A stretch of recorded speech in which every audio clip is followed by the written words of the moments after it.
औज़ु बिल्लाहि मिनश शैतानिर रजीम बिस्मिल्लाहिर्रहमानिर्रहीम। आज हम एक नए डिजीज़ के साथ थर्ड सेमेस्टर स्टूडेंट के लिए ऑनलाइन क्लास रिकॉर्ड कर रहे हैं। डिप्थीरिया एक बैक्टीरियल डिजीज़ है। मोस्ट कॉमनली चिल्ड्रन इन्वॉल्व होता है इस डिजीज़ में, लेकिन ज़्यादातर एडल्ट्स में भी पाया जाता है। और डिप्थीरिया का जो एटियोलॉजी है, जो काजेगेटिव एजेंट है, वो कोराइनोबैक्टीरियम डिप्थीरिया एक बैक्टीरिया है और वो काज करता है। फिर इसके टाइप्स है, आगे हम डिटेल में पढ़ेंगे। जनरली डिप्थीरिया के बारे में मैं थोड़ा सा इसके डिफिनीशन के बारे में आप लोग को बताऊं कि डिफिनीशन क्या है। Diphtheria is a serious infection caused by strain of bacteria called corynebacterium diphtheria. Corynebacterium diphtheria ये बैक्टीरिया का नाम है और वो बैक्टीरिया एक डिजीज़ काज करता है और उस डिजीज़ को हमने नाम दिया गया डिप्थीरिया। उस डिजीज़ को नाम दिया गया है डिप्थीरिया।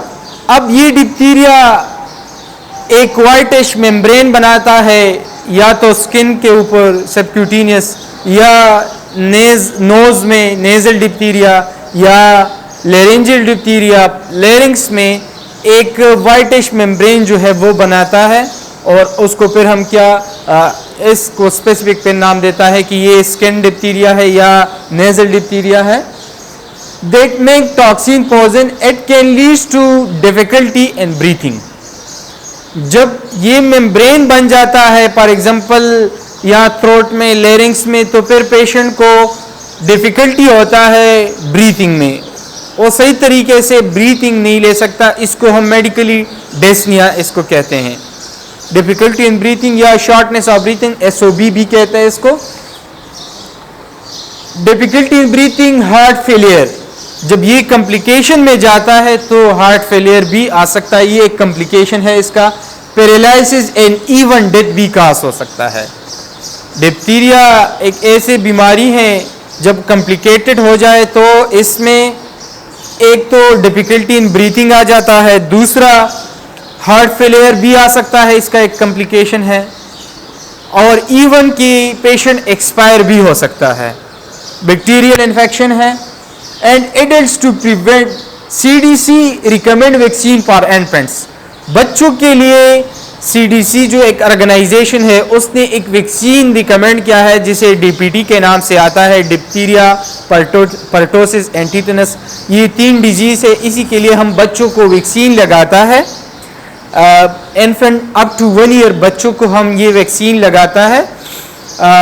इसका पेंटावेलेंट डोज है। फिर वो आगे हम पब्लिक हेल्थ के क्लास में EPI शेड्यूल में हम डिटेल से पढ़ेंगे इंशाल्लाह।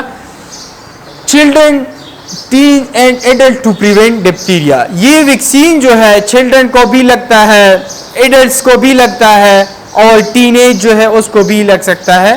तो इसका अलग अलग स्टेजेस है, उसमें हम फिर वो वैक्सीन जो है पेशेंट को लगाता है ताकि ये डिप्थीरिया से ये प्रिवेंशन हो, ये बीमारी उस पेशेंट को या उस शख्स को ना हो।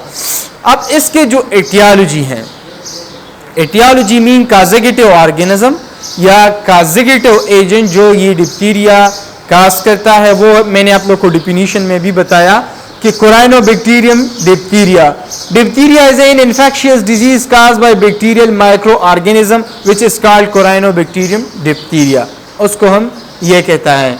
अब इसके जो टाइप्स ऑफ डिप्थीरिया है, डिप्थीरिया के टाइप्स भी मैंने आप लोग को बताया कि there are 2 types of diphtheria, respiratory and cutaneous.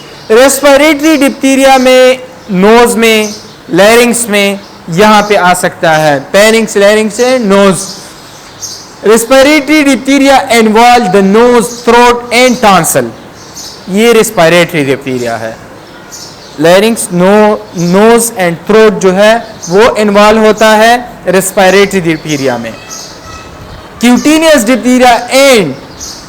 Diphtheria involve the skin, इसमें स्किन के जो क्यूटेनियस लेयर है वो इन्वॉल्व होता है और इसको हम स्किन डिप्थीरिया कहते हैं।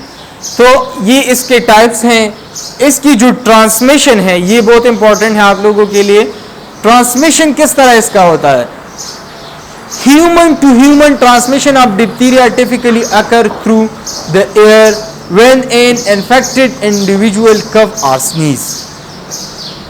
जब कोई इन्फेक्टेड इंडिविजुअल जो इन्फेक्टेड हो या वो कफिंग करता है या वो स्नीजिंग, तो उससे वो जो इन्फेक्टेड पर्सन है वो पार्टिकल ट्रांसमिट करता है बाहर, और वो जो हेल्दी पर्सन है वो या तो टच करता है या इनहेल करता है, तो उस वजह से इसकी ट्रांसमिशन होती है.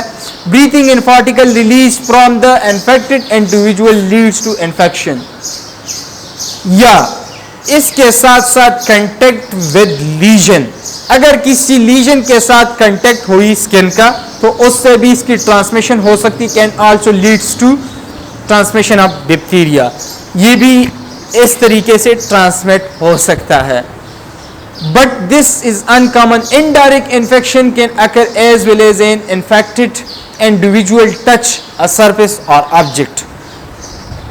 Infected individual, for example, एक शख्स है और वो डिप्थीरिया से अफेक्टेड है और वो आया, फॉर एग्जाम्पल उसने इस एक टेबल टच किया और ये हेल्दी पर्सन है, वो आया उसने वही टेबल उसने भी टच किया, तो उस वजह से वो ट्रांसमिट हो सकती है. तो ये इसकी ट्रांसमिशन थी. आप लोग को मैंने इस ट्रांसमिशन के बारे में थोड़ा सा बताया. इंशाल्लाह इसके जो आगे लेक्चर है इसके साइन सिम्टम, इसकी इन्वेस्टिगेशन, इसकी ट्रीटमेंट, वो हम आगे पढ़ेंगे इंशाल्लाह नेक्स्ट लेक्चर में. उस लेक्चर तक के लिए मुझे इजाज़त दीजिए. अपना ख्याल रखिए, अपना माहौल साफ रखिए. अल्लाह हाफिज़, वस्सलाम.